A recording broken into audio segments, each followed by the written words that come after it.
Hi, my name is Chris Benjamin, and I'm responsible for the exterior design of the V40. And what I'd like to do now is take a few minutes and explain to you the design of the car and sort of the story behind it.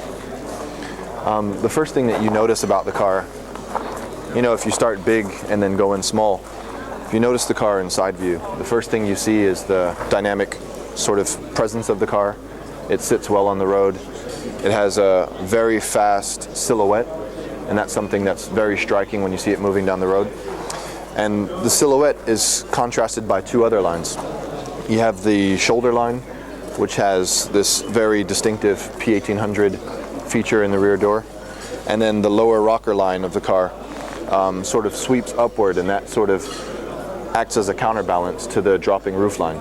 Those three lines together really describe the feeling of the car, the overall impression, and that's what creates the road presence.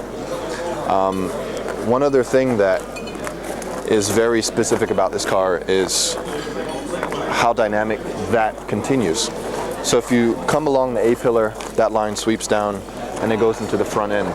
Volvos have always had a very strong V on the hood of the car, and this car is no different in that respect. But what is different is the way it's done. It sweeps in from the A-pillar. It's a very fluid movement, and it comes in and it comes inside the headlight and then sort of turns and goes outward.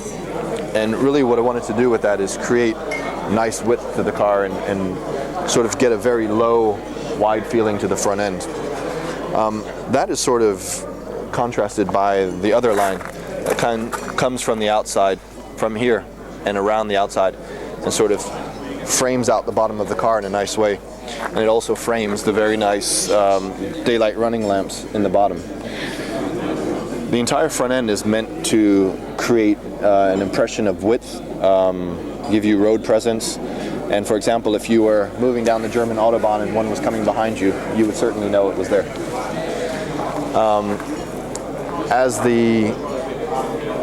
As you move from the big picture into the smaller things, you'll see there's a lot of great detail that went into all of the areas. But then if you look at the headlight and you move rearward and you sort of sweep this way, there's a very fluid movement. You come off of the front fender and it sweeps up onto the roof line and creates a very nice silhouette. On the body side, we wanted to keep it very straightforward, very crisp and clean, very simple. And that really adds a nice solidity to the car. So what you find is a solid impression, very clean on the side. And as you move to the front and rear, you start to get more sculpture and more interest and even more into the details. If you come around and look how the side of the car transitions into the rear, you'll notice that there's a very clean brake on the side, and that is very good for aerodynamics, but it's also good for ending the car in a very dramatic way, because that line is what is ending this beautiful negative surface on the rear. So you've got the rear glass that comes down, you've got the lights that are very typical Volvo, very distinctive for Volvo, and then under that you have this nice, clean, very clean surface that really stretches out the rear of the car. One other thing that is sort of reminiscent of our past is the shape of the rear glass. If you think about, in recent times, the C30, where it has this hexagonal shaped rear glass, but where that actually comes from is the P1800 ES. The P1800 series was in Volvo's history my favorite cars, and so those influenced and inspired me as I was developing the design.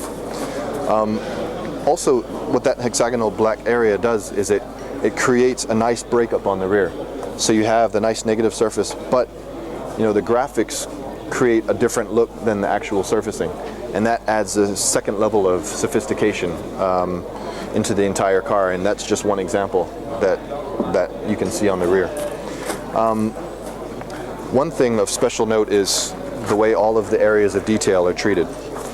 The area in the back, it's a nice piano black finish with the nice Volvo lettering on the back in chrome. The side of the car, the DLO, is the same. So you've got the glass and you have the pillars. It creates this sort of sea of piano black and it's framed in a nice chrome surround.